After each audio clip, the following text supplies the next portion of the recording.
Les matières plastiques sont fabriquées à base de polyéthylène et sont parmi les produits synthétiques les plus utiles. Toutefois, du fait de leur longue durée de vie, leurs impacts négatifs sur l'environnement sont énormes. Les sacs et sachets en plastique sont pour la plupart à usage unique et jetés n'importe où. Leur présence dans un milieu donné provoque la pollution de ce milieu, le sol, les eaux et l'air, et la dégradation et ou la disparition progressive de la biodiversité animale et végétale du milieu. Entre-temps, ils obstruent les canalisations, provoquent les inondations et polluent sensiblement les rivières et les lacs. Lorsque ces déchets plastiques sont brûlés, ils libèrent des émissions de gaz toxiques dans l'atmosphère, dont les dioxines, qui sont les polluants organiques persistants pouvant provoquer des maladies diverses, dont les maladies cancérigènes et pulmonaires. L'apéro qu'il suffit d'une seconde pour fabriquer un sac plastique qui sera utilisé en moyenne pendant 20 minutes, mais qui mettra entre 100 et 400 ans à se dégrader biologiquement, ce qui constitue une menace sérieuse pour la santé et l'environnement. Vu la gravité de la situation au Burundi et dans le but de la préservation de la santé humaine et la protection de l'environnement, le gouvernement du Burundi a mis en place, comme vous le savez, le décret numéro 100/099 portant interdiction de l'importation, de la fabrication, de la commercialisation et de l'utilisation des sachets et d'autres emballages en plastique, signé par son Excellence Monsieur le Président de la République du Burundi le 8 août 2018. Pour faciliter la mise en application du dit décret, l'article 9 stipule qu'un délai de grâce de 18 mois est accordé pour écouler les stocks et les commandes passées pour les produits qui ne figurent pas sur la liste de l'article 4 alinéa 2 du dit décret. Ce décret a été vulgarisé à grande échelle à travers les réunions, les ateliers et les points de presse. En moins de 6 mois de l'expiration de ce délai de grâce, le ministère a fait une autre évaluation de la mise en application du dit décret. Si on tient compte de ce rapport de l'évaluation de la mise en œuvre du dit décret, nous avons constaté à ce temps-là ce qui suit. Les sachets étaient toujours utilisés comme avant et étaient observés en grande quantité sur le marché. Même de nouvelles catégories de sachets avaient été introduites après la mise en place du décret. Il a été constaté lors de cette évaluation que la majorité des sachets rencontrés sur le marché étaient fabriqués au Burundi. L'existence de stocks énormes dans les dépôts des usines de fabrication et des sachets, et même certains fabricants et importateurs disaient qu'il reste des commandes non encore exécutées. Se référant sur les données de Robert, l'analyse comparative des données statistiques sur les importations de sachets et sacs en plastique pendant la période de 11 mois, c'est-à-dire août 2017 au juillet 2018, d'avant la mise en application du dit décret, et la période de 11 mois, août 2018 au juillet 2019, d'après la mise en application du décret, on a constaté que les importations après la mise en œuvre du dit décret étaient très importantes et impressionnantes. Les sachets et sacs en plastique ont été introduits à un pourcentage de 13 172%. La matière première a été introduite à un pourcentage de 159%. Les bouteilles en plastique ont été introduites à un niveau de 24%.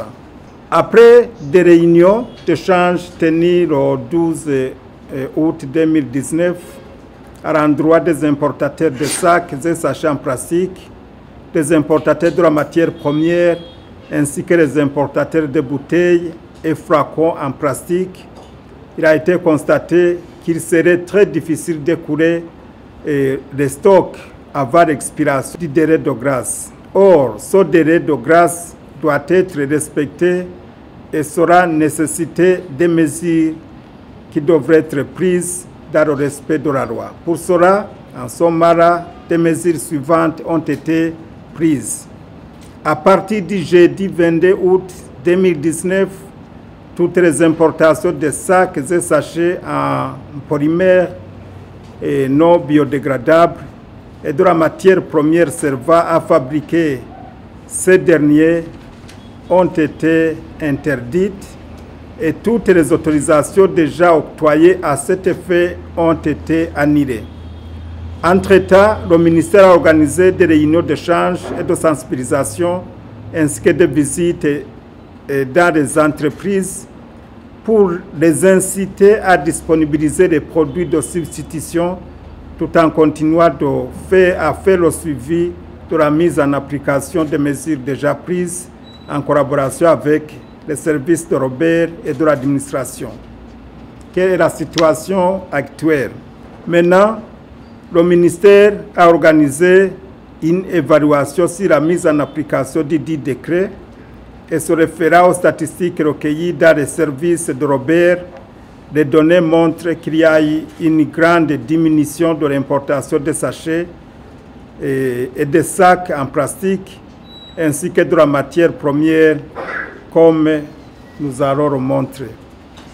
Après analyse des données fournies par les services de Robert, en comparant les résultats de la première évaluation 11 mois après la mise en place du décret, période de la première évaluation, et ceux de juillet 2019 à nos jours, c'est-à-dire juillet 2020, on constate ce qui suit.